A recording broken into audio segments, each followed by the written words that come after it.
প্রিয় BA, BSc এবং বিকমের first সেমিস্টারের ছাত্রছাত্রীরা, আজকে আমি যে বিষয় নিয়ে আলোচনা করব সেটি হচ্ছে তোমাদের কমন ভ্যালু অ্যাডেড কোর্স থেকে কনস্টিটিউশনাল ভ্যালু এবং ফান্ডামেন্টাল ডিউটিস এই সাবজেক্টটি থেকে আজকে আমি তোমাদের অলরেডি মডিউল 1 থেকে কী কী প্রশ্ন গুরুত্বপূর্ণ পড়তে হবে দিয়ে দিয়েছি।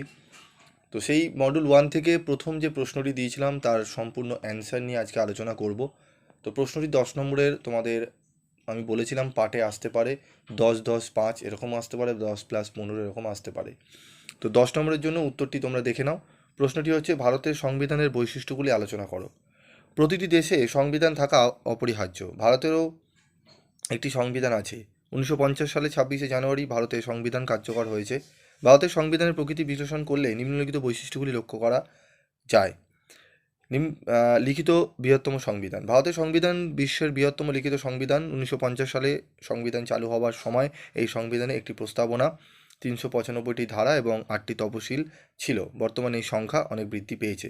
সুপরিবর্তনীয় ও দুষ্পরিবর্তনীয়। ভারতের সংবিধান সুপরিবর্তনীয় ও দুষ্পরিবর্তনীয়তার সংমিশ্রণ। ভারতের সংবিধান ব্রিটেনের মতো সুপরিবর্তনীয় নয়, আবার আমেরিকার মতো দুষ্পরিবর্তনীয় নয়। ইউনিয়ন। ভারতের সংবিধানে যুক্তরাষ্ট্র শব্দটি কোথাও উল্লেখ করা হয় না। ভারতের সংবিধানের প্রথম অধ্যায় ভারতকে রাজ্যসমূহের ইউনিয়ন বলে ঘোষণা করা হয়েছে। মৌলিক অধিকার। ভারতের সংবিধানের তৃতীয় অধ্যায় 6টি মৌলিক অধিকার স্বীকৃতি হয়েছে। তোমরা দেখে নাও মৌলিক অধিকার। তারপর রয়েছে মৌলিক কর্তব্য। 1976 সালে 42তম সংবিধান সংশোধন করে 10টি ঠিক আছে 10টি মৌলিক কর্তব্য সংযুক্ত করা হয়েছে। 2002 সালে আরও একটি মৌলিক কর্তব্য যুক্ত করা হয়েছে। নির্দেশমূলক নীতি। এক, নাগরিকত্ব, জরুরি অবস্থা। একদম টু দি পয়েন্ট অ্যান্সার রয়েছে, তোমাদের পড়তে অসুবিধা হবে না। বিশেষ ব্যবস্থা। ভারতের সংবিধানে তপশিলি জাতি, উপজাতি, অনগ্রসর শ্রেণী প্রমুখ দুর্বল অংশের জন্য বিশেষ ব্যবস্থা গ্রহণ করা হয়েছে।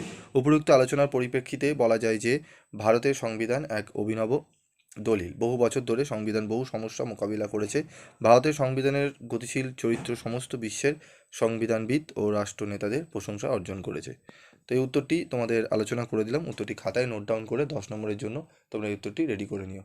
আজকের মতো এটুকুই। দেখা হবে পরবর্তী ভিডিও ক্লাসে। সকলে ভালো থাকবে, সুস্থ থাকবে এবং অবশ্যই পিপি স্টাডি ক্লাসের সঙ্গে তোমরা যুক্ত থেকো এরকমই নিত্য নতুন ভিডিও পাওয়ার জন্য।